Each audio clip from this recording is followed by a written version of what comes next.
everybody. Welcome to MC Sports Presents. I'm your host, Nate Martin. Our panelists for today's show are Casey Hornbeek, one of my favorite people to work with, and the biggest idiot, Cal fan that I know.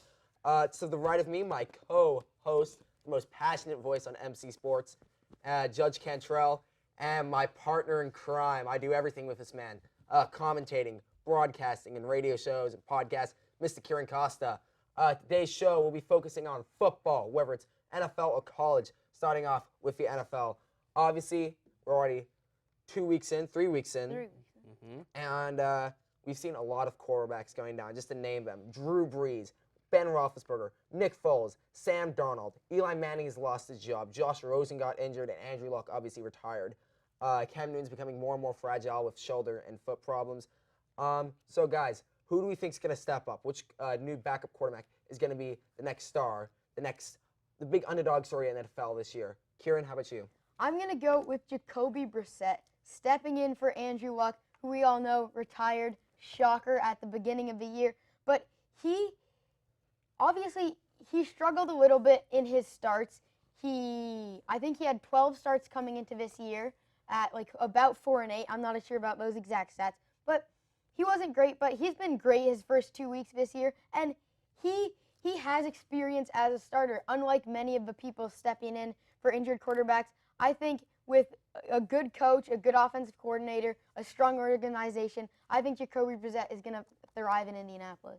Judge Cantrell, how about you? Well, I think you mentioned a good point when you brought up Eli Manning losing a job to Daniel Jones, the rookie. Look, Daniel Jones has got to do something this week to prove his worth and prove that he deserves this big spot, this starting position as a quarterback. You got to remember, a lot of people forget that Eli Manning is a Super Bowl winning quarterback, a Super Bowl MVP. We got to take that into account. And the only person who is dethroned Tom Brady. Exactly. So you got to take into the fact that Daniel Jones is coming into what seems to be immense odds. Like, no one ever thought this would happen.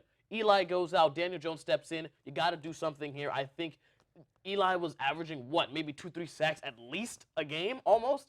And the offensive line's got to do something and show up for Daniel Jones in the pocket. You don't want him to have to move around as much, because if he moves around, he gets tackled, they get hurt. That's bad for you. Then what do? You have to bring Eli Manning back into the game. And if you took him out in the first place, what happens then? So you got to protect Daniel Jones, and you got to make sure he gets the stats and he gets the throws that he needs to get. Casey, how about you? I think Gardner Minshew for the Jacksonville Jaguars is going to step up for Nick Foles. I mean, Gardner Minshew, in his first game for the Chiefs, he looked all right. But then in the second game against the Texans, he didn't quite get the win, but he looked really good. It was a tough call, but they went for 2, and they didn't quite get the win. But Stanford player Justin Reed. Justin Reed stopped Leonard Fournette. But on Thursday night, on the third game versus the Titans, Gardner Minshew looked great. And not only is his great play on the field, he has a great personality with that mustache. He's one of the favorites so far in the NFL, and he's taking it by storm. Oh, yeah. I mean, against that Tennessee Titans defense. Yeah. That was a defense that forced 3 interceptions against that Baker. man right there, Baker Mayfield, one of the elite quarterbacks in the NFL. And then you see the undrafted quarterback out of Washington State with the best mustache and the jean best shorts. Yes. The best shorts, I have to say. Stepping up and destroying the Titans. That was a very demoralizing victory right there for Jacksonville. I'm going to go with Mason Rudolph, very good player coming out of Oklahoma State. Finally has a chance to step up with a really good offensive line and good receiving targets like Juju Smith-Schuster and Vance McDonald. I think Mason Rudolph will have a very successful season in the NFL until Big Ben returns. Now we got some surprise players. So far coming out of the season, we've had a lot of surprises. Kieran, who do you have? So I'm going to go with the Baltimore Ravens tight end, one of their 2 tight ends actually, Mark Ingram, who's had himself a great Mark Andrews. Mark Ingram's also having a great year though. Mark Andrews, the tight end, he had a great first 2 games, 220 yards, averaging 13.8 in the first 2 games. Had a bit of an off week this week, but still he had 2 touchdowns in 2 games. I think he's going to be a great receiver for Lamar Jackson. He's a big target, and I think he's going to get a lot of catches in a not very strong receiving core for the Ravens. Casey, what about you? Kind of adding on to what Kieran said, but with the Baltimore Ravens, but I'm talking about Lamar Jackson, the quarterback.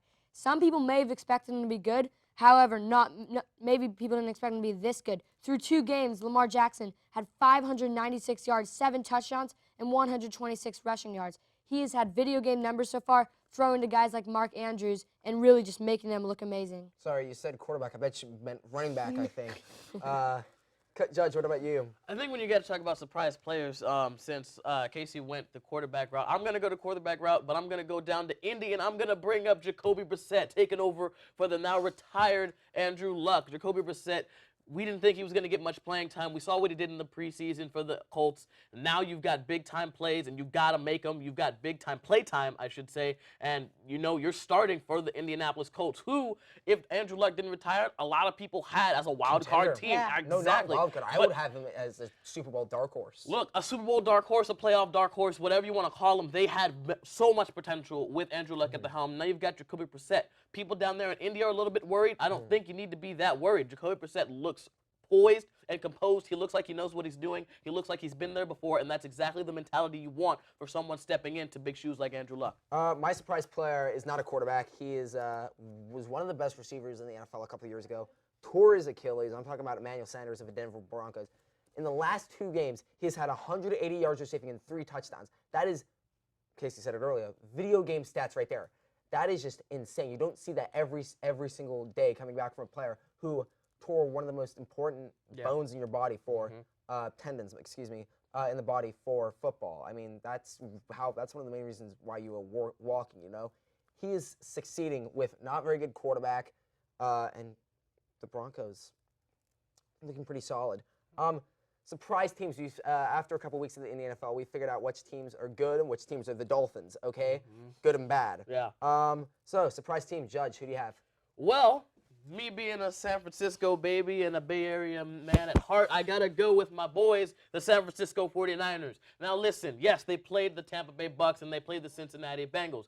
2 teams that aren't doing much for the NFL right now in terms of points and all-around prowess and popularity. But these guys are people to look out for. I've been saying it since the beginning. We might not look like a team right now, but our defense is solid. Our offense is solid. Sure, Jimmy G's throwing a game, getting a daily dose of interception a game. It's not great, but I guarantee you if he can cancel that out of his system and stay composed and poised in the pocket and do well under pressure, the 49ers are a team to look out for. When is the last time the 49ers went 2-0 on the road and 2-0 in general? These guys have got an immense challenge playing the Steelers at home today, but if they can get past them, who says they're not a championship team? Casey? Yeah, I agree with what you said, Judge. The Niners are awesome. But another team that I was saying is me and Kieran both talking about the Ravens. That makes them a surprise team. People didn't realize that they were going to be this good. They lost Joe Flacco. People were just unsure about them. They traded away some guys. But their defense has just been really great.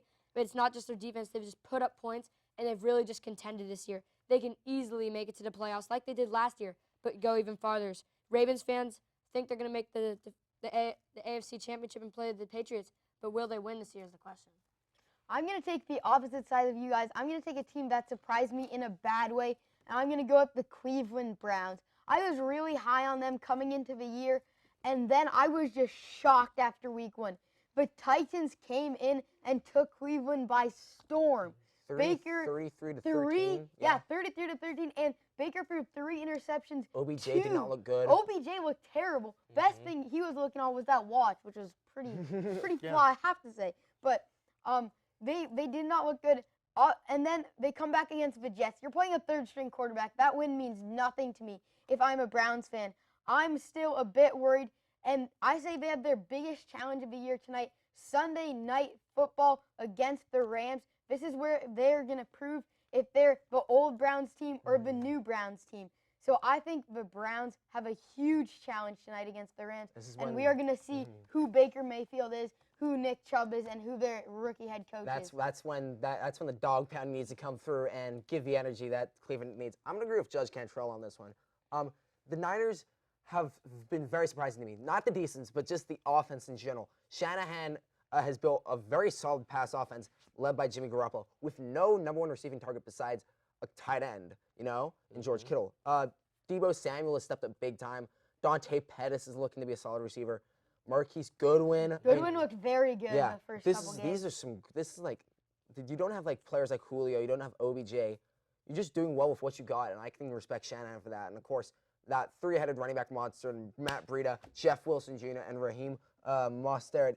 I think this is a solid offense and defense. Obviously, we expected them to be good. Absolutely. They're playing very well with that best front seven in the NFL. Don't at me. Absolutely. I'm not going to at you at all. Nick Bosa, D4, like, look, they are stacked to the walls, bro. Like, everything about them screams talent. Everything about them screams playoff contending team. That is some you great front gotta office think moves about if they're that. getting all those Exactly. players. And you mentioned the three-headed running game. Mind you, you didn't mention Tevin Coleman from Atlanta. Or and you McKinnon. didn't mention Jerick McKinnon. Those guys are out. And who do you look to? Matt Breida, the Cheetah. Jeff Wilson, Raheem Mostert. You got to look to all those guys, and they're showing up for you big time.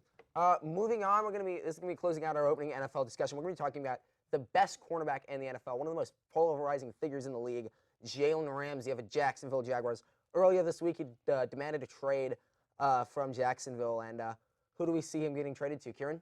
So I'm going to stay with the team we've been talking about a lot on this show, Baltimore. Baltimore, yeah, their defense is good. Gave up a lot of points to the Chiefs today. I think they just need to bolster it a little bit, and here's where Ramsey comes in.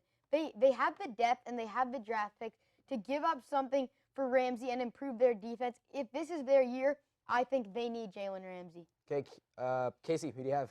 If I'm an NFL GM, I don't want to give too much to Jalen Ramsey. He is a loose cannon. He's a very, very talented player in the NFL, don't get me wrong, but he's a loose cannon. He can do some stuff. He doesn't put his mouth guard in on every single NFL play, so he can talk trash to the wide receiver. You love to see the competitiveness. However, sometimes you don't want to be too much. You don't want to go too hard. Can I just get a little sidetrack? I just noted Casey's tie football. Perfect for the show right here. We didn't even plan that. Red and white for your Sooners. Oh, yeah. Yeah, so if I'm an NFL GM, I don't want to give too much up. However, you still want him because he's an absolutely great player. I could see him ending up in the Dallas Cowboys. The Dallas do need some help in their secondary, and it would be a good fit. They already do have a pretty solid defense, one of the best lining backing cores in the NFL. Yeah, their D-line Ramsey would make them so much better. It would be great. They could be a solid team. They're 2-0 or 3-0 right now, beating the Dolphins today. Yeah. They're a playoff team. Judge Cantrell?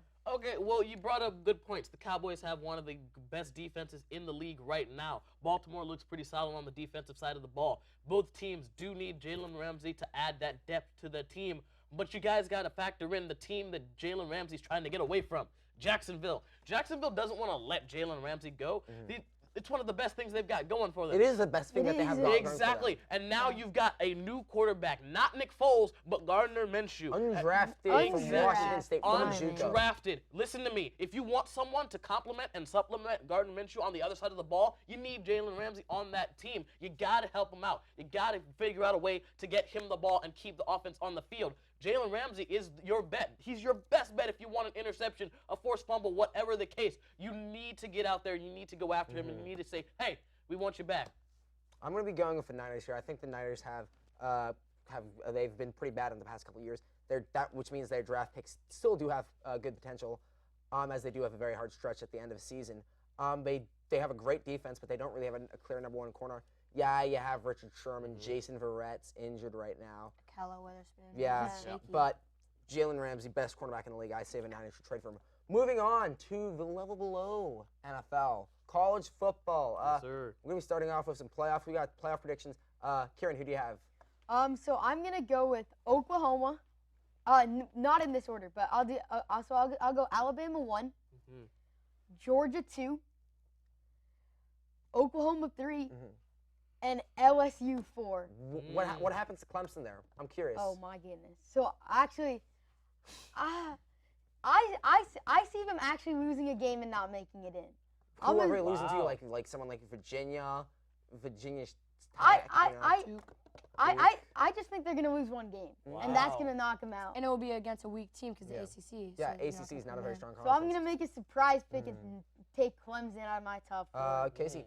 Well, for the college football playoffs, I just disagree with it being 4 teams. 8 teams would work so much better. Yes, I Because totally you agree can with just that. have Totally agree the with that. conference winners in it, and you could put like UCF, well, not anymore, but you could put a team like that Power up, five like team. Boise State. Yeah. So, but for the 4, I think Oklahoma, they're going to go undefeated this year. I think they're just too strong.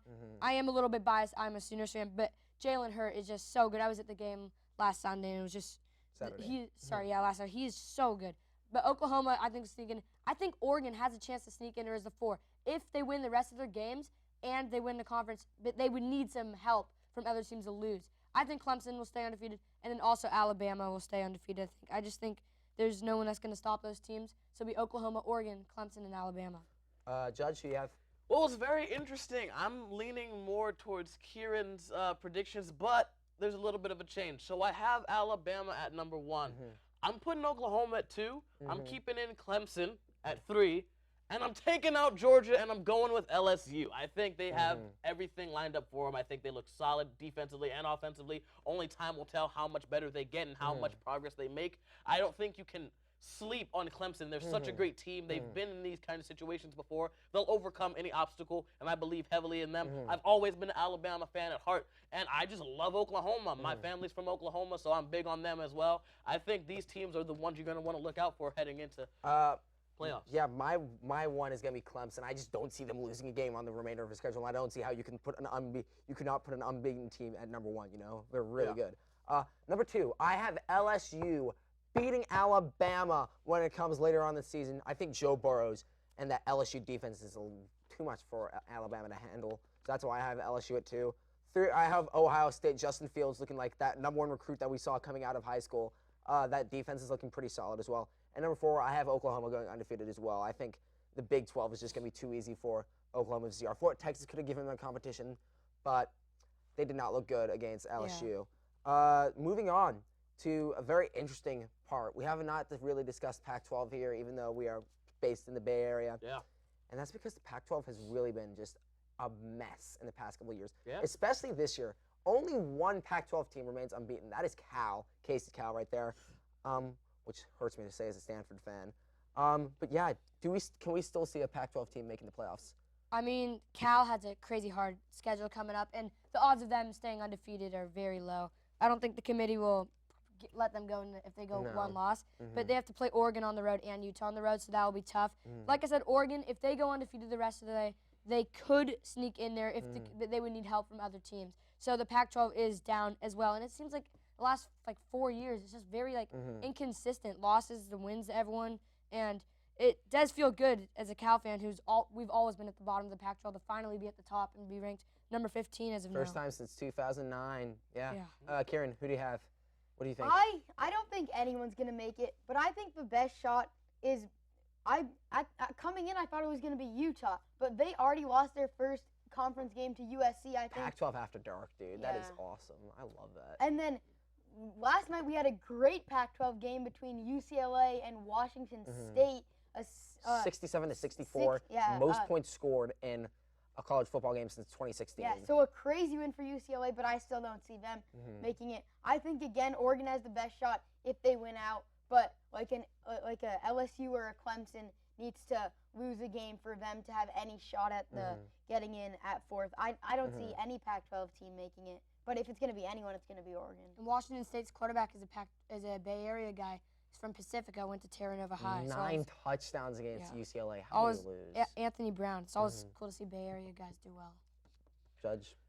Well, this is pretty interesting. I don't see anybody getting in as well, but I gotta go Team Casey, Team Cal here. If anyone's gonna get in from the Pac-12, it's gonna be Cal. I mean, they look stacked. They look so good on paper and on the field. Whether you love them or you hate them, you gotta respect them. Cal's a great team, and if anyone from the Pac-12 is going in, it's not going to be me and Nate's boys. It's not going to be Stanford. It's definitely going to be Cal. I'm sorry, Oregon looks great, and they have a great chance, but if anyone from the Pac-12 is getting in, Casey's right with Cal. No one's getting in for the Pac-12, I think. I think just and if they are getting in, they're going to get demolished, because I think Pac-12 is just nowhere as close as physical as the SEC, the Big 12, the Big 10 is, you know. I mean, the Pac-12 just seems like lightweights compared to those teams. I think part of the reason Cal's undefeated is just because they're different than the other teams. They're very physical. It's the defense that's good for them. The secondary with Travion and the Beck, Oregon, I know Oregon's trying to build like a physical SEC team, and they did look good against against Auburn in Week 1. Yeah. But you got to be a physical team for all 4 quarters. You can't just be the physical dominating team for a half, and that showed against Auburn. Moving on, can we get the Heisman predictions here? Starting off with you, Mr. Kieran Costa. So I'm gonna go with LSU's Joe Burrow. I think it's a 2-man race between Jalen Hurns and then LSU's Joe Burrow, but I think Burrow's gonna take it. He had a huge game versus Texas Week 2, I think. He showed some great potential. He's had a very good start to the year. I think he's gonna take it. He's just looked amazing. Like, I don't know what to say. He had a great game against Vanderbilt this week. Casey, who do you have? I got Jalen Hurt. He's just looked unstoppable. The way he can in the first half against UCLA, I was actually at that game. He threw for 200 yards, and he ran for 100 yards in the first half. He's just such a two-way dual threat. He's so hard to stop, and he's so determined. After the win, 77-14 win against South Dakota State, he didn't feel good about it. He went and lifted weights. That's how he made me feel good. He's the most determined person I know, and I think this is the year Oklahoma finally goes at home, and Jalen Hurts definitely wins the Heisman. For the third year in a row, you're saying that a transfer quarterback that is now at Oklahoma is going to win the Heisman. Okay, Judge, who do you have? I'm unbiased. Believe it or not, I'm unbiased here. I think Joe Burrow has a great chance. I think Jalen Hurts has a great chance. I think ultimately this is going to come down to who wants it more and who goes out there and gets it and who gets aggressive towards the end of the season. This is really a toss-up for me at this point. It's really a toss-up. You've got two great players who are really duking it out, even though they might not be playing physically on the field, but they're going at each other. They know what's at stake. They know what the Heisman Trophy means, and I think they realize that, and I think it's making them hungrier. So really, I think it comes down to who wants it more. Okay, my Heisman winner is going to be Tua Tagovailoa. Even though I do have LSU beating Alabama, I still think Tua is the best player in the country. He has looked very good this season. Playing, even though they've been playing against weak opponents, they've finally got some tests coming up. Obviously, taking on LSU, Auburn, Texas A&M. You know, it's gonna be very interesting to see how Tua reacts back, and I think he'll do very well, and I think he'll win the Heisman. Coming back to the NFL, we're gonna be talking about probably the biggest sports soap opera ever, Antonio Brown. I'm just going to get a quick recap. He got traded to the Raiders in March. Yep. In July, he was placed on non-injury injury reserve for frostbite. In August, he missed training camp, and then on September 4th, this is when it gets really interesting. Yep. He is fined $14,000 for missing practice and confronts GM Mike Mayock about it, and threatens and calls him a racial slur, and threatens to punch him. Then he gets released by the Raiders on September 7th. On 2 days later, on September 9th, he signs with the Patriots. But a day later, as if it could get any, looks when it gets getting better for him, he gets accused of sexual assault by his former trainer. On September 16th, a week later, Sports Illustrated reports a second instance of sexual assault, along with other accusations of abuse, such as, I don't know, farting on your chef's face. Okay, pretty interesting stuff. On September 20th, Antonio Brown sends a threatening text to the second accuser, and she shows that to the NFL. It gets released publicly. It's not looking pretty for him. That same day, the Patriots release him. Yeah. And this morning, he announces that he will not be playing in the NFL again. What are you guys' thoughts on this whole situation? I'm just gonna go straight to the last thing you said, that he's not gonna be playing in the NFL again. I think he is. I think not this season, but in the off season, maybe nearing the start of next season, some team that needs that missing piece are gonna be like, yeah, there's so much wrong with him, but we need that kind of talent on our team, and he's going to get picked up. And after a year, Antonio Brown, of not playing football, he's going to want to play football again. I mean, he's very talented. He's had off-the-field issues his whole career, and that's really brought him back. But I think start of the 2020 NFL season, Antonio Brown will be on an NFL team again. Casey? It's just been such an emotional roller coaster for Antonio Brown. I think everyone's tired of it. I'm definitely tired of it. It's just so much stuff going on with him. And if I was a GM, I currently would not pick him up. The fans will not like that. It's just a very risky move. And more stuff could come out. Who knows? So I would not. I kind of agree with Kieran in the sense that next year, he's not retiring from the NFL. I don't really buy that. I think he just wants to say something because he knows that he won't get picked up. So, yeah, I think next year, for this year, I think he's probably done. He had a good one game with the Patriots, and he's selling it, the ball that he caught on Instagram. I got to say, I commented on Instagram, I want that ball. I'll take it. He burned his bridges a little bit in the NFL. Yeah. As he was just tweeting at everybody last night, the Raiders, the Patriots, Robert Kraft, analysts. It seemed those tweets made me think a little bit that he's not going to come back. He was giving his mind to everybody and he was anybody on no yesterday. filter. No filter. I want to hear what Judge Cantrell has to say about this. Hey, AB, I heard Vince McMahon's XFL is hiring. No, but in all seriousness, I mean, I think if he says that he's never playing in the NFL again, you got to take his word for it. I mean, he does a lot of crazy things, and, it just proves it. But, I mean, he loves the sport, and he loves the game. I don't know if he will play again, but, this is something serious to him, and I think when someone's this serious about something, they mean what they say, and you got to take their word for it, especially if it's something that's serious. So if he sees himself never playing in the NFL again, hey, that's on him. You did great for us. You had an amazing career. Hall of Fame career, potentially. Absolutely. You had amazing career. You gave us moments that we will remember for a lifetime. But if you really love the game, hit up your man Vince McMahon. He's got a job for you, I bet. Yeah, CFL still a chance for him. But I do have to say, NFL GMs, do not sign this man. This man is a criminal. This man is a horrible person. This man does not care. He is just in it for the money. He is just a horrible person. I do not think he deserves a second chance. He got a second chance with the Patriots. He does not deserve a third chance. He is just a horrible person. He's a great player, but he should not be in the league anymore. I think teams are dumb enough to re-sign him, but if you're going to re-sign him, how are you not going to re-sign my man Colin Kaepernick? Talk about it. Talk about it. Anyway, guys, I think that's a good way to end this show. Thank you to our crew for producing this show. Thank you to my fellow analysts here, Mr. Kieran Costa, Mr. Judge Cantrell, and Mr. Casey Hornbeek. For everybody here at MC Sports, I'm Nate Martin. Thank you for watching MC Sports Presents. Have a great day.